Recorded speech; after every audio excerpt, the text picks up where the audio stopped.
The rotation's weakening a little bit. So the storm looks like it's on that little weakening phase, but I mean, to be honest, if we have a confirmed tornado and it weakens a little bit, you still have to pay close attention to it and take those appropriate precautions, seeking shelter, because they go through some cycles, they go through some phases. Just as fast as it weakens, it could get stronger yet again here across this area. More rules, so the video picture goes in and out. But there it goes, off into the distance. Real small rotation right there, a little kind of an elephant trunk that comes down from the cloud. But that is why you want to seek shelter in the path of that. It can quickly do damage. A tornado spotted by the National Weather Service employee near the intersection of State Route 32 and Murner Road. So this tornado right now moving away from Gaylord, but it's moving towards Spar. It's moving to the northeast. Very dangerous storm. Tornado safety messages. You just want to make sure you stay clear of this. Don't try to see it coming. Don't try to get us a picture or a video or anything like that. Head downstairs into the basement or the inner closet, inner bathroom downstairs, and wait out the storm until either the tornado warning's expired for your location, or you can clearly see based on the radar that the storm is moving away from you and the threat has diminished. For instance, when we're 3 days prior to a severe weather event, this is where you want to get an idea of what areas are at greatest risk of severe weather, a rough estimate of the timing. And then generally during this time, the weather is on the quieter side. You want to utilize that time to stock up on any essentials. This is where the river normally sits. And then you have all this excess water up in this region right here, all the water outside of that river bend. It goes way out here to the other side of the picture.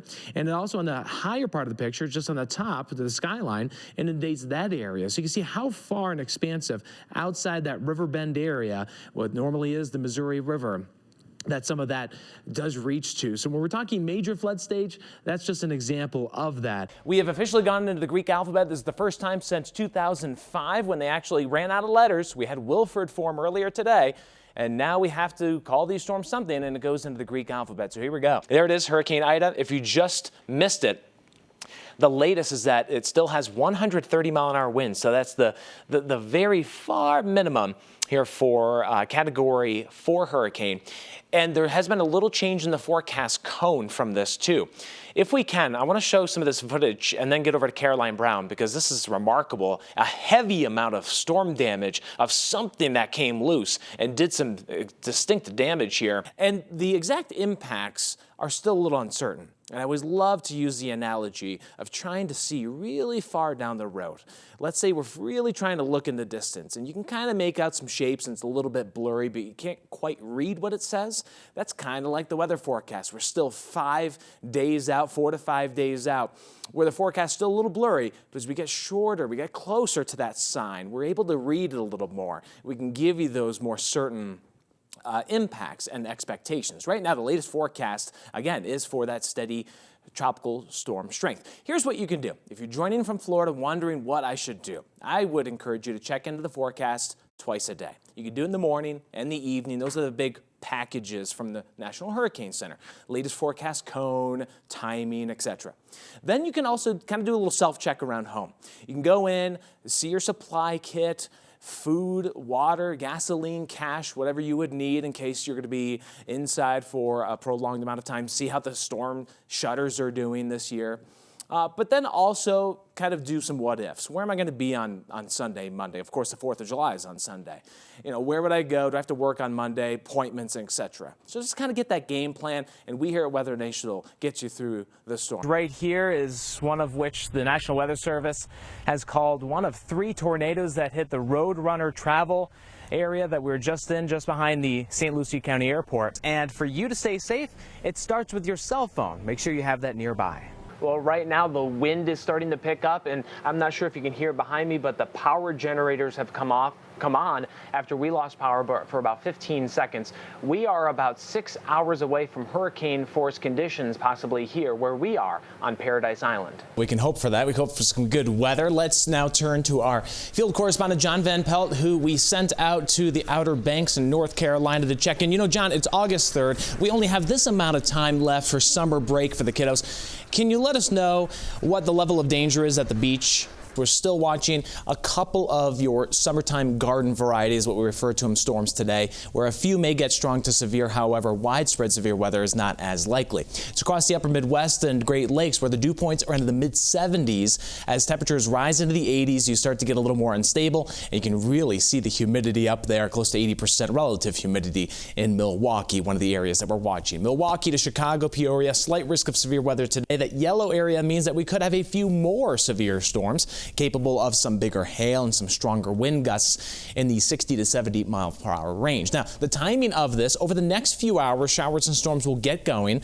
It does appear that we will have our most active weather right in the heart of the afternoon. And then tonight, some storms may last until about midnight local time as they roll into Indiana. Looks to be mostly a wind and hail impact. And just to name a few locations within this, it's Rockford to La Crosse, Peoria, Davenport, and Burlington, just to name a few. Isolated tornado risk. We're always staying on top of tornadoes here for you here at WeatherNation, and the most likely spot for that would be across southeastern, south central Wisconsin. Weather doesn't always necessarily stay within boundaries, so always listen out for a tornado warning if you're not in that, but we'll be sure to let you know of any breaking information.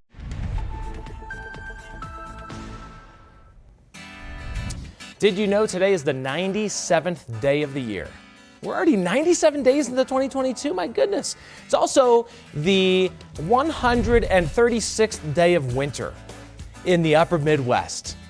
I joke, it's spring, but it doesn't look like it in Minnesota. My goodness, or shall I say, Minnesota.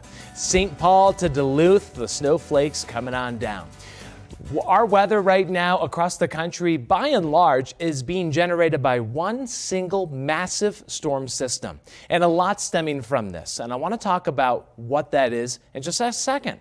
But we have, and I'm a lefty, we have the first pitch today for a number of ball clubs. Let's focus on a couple here in the central United States that may be impacted by weather. Wind and showers in Chicago, about a 50% chance of showers at Wrigley Field, mid-40s, stark wind. Ooh, it's going to be chilly. Down to St. Louis, where we're hosting the Pirates, lesser chance of rain and a little warmer with still that steady breeze, low 50s. Any of these two games that have a chance at some rain delays or anything would be Chicago. St. Louis doesn't seem to be the thing. Twin Cities, by the way, so for the Twins, supposed to be today. It's been postponed until tomorrow. And the Yankees game, also at home over in New York, has also been postponed because of the weather. So 2 opening day impacts at least that we have from the weather perspective. So here's this big storm system. It's a massive, swirly, sluggish low that has just been sitting and spinning across the upper Great Lakes, and everything stemming from it. The wind up and down the plains, this is one of the reasons why it's been so windy today. We've already seen wind gusts 55 to 65 miles an hour, but also because of this low pressure center and its position and enough cold air, it's brought in snow. We've seen 6 to 12 inches of accumulation parts of Minnesota. We still have some additional snow. Now about an inch or 2 left for most of us here upper Midwest, but a few spots still could get an additional 6 inches in parts of Minnesota with some lake enhancement. So that's the snowy side. There's also the windy side of things. We'll talk fire here in a second. This low, by the way, is going to take another full day to get out of here. It's going to slowly move to the east. One of the other reasons why it's been so windy is that H that just disappeared. High pressure. So you've got high and low together. It's a squeeze play, since we're talking baseball, right? And the air gets squeezed in between those two weather phenomena and weather systems. So another windy, cold day today, still breezy, cool tomorrow. Fine improvements finally by Saturday, where temperatures finally jump in Cedar Rapids up to closer to average, but this is well below average. This is close to 20 degrees below average for some cities. Here in the Great Lakes, windy, cool, scattered showers, a pretty good bet. Not all the time, but they're popcorn, pop-up showers of what we call diurnal. So they pop up mostly during the daytime heating. They dwindle down at night, and then we wash, rinse, and repeat tomorrow. Unfortunately, some of those clouds will hang around for the first half of the weekend. Saturday, light rain amounts, light snow amounts. It just requires another caffeinated beverage. Now, down to the plains, this is where the fire weather is stemming in. Again, I mentioned all these things from that weather center and that weather system. And this just into parts of Oklahoma, meteorologist Lauren Bostwick shows us that we have a newly added extremely critical fire risk.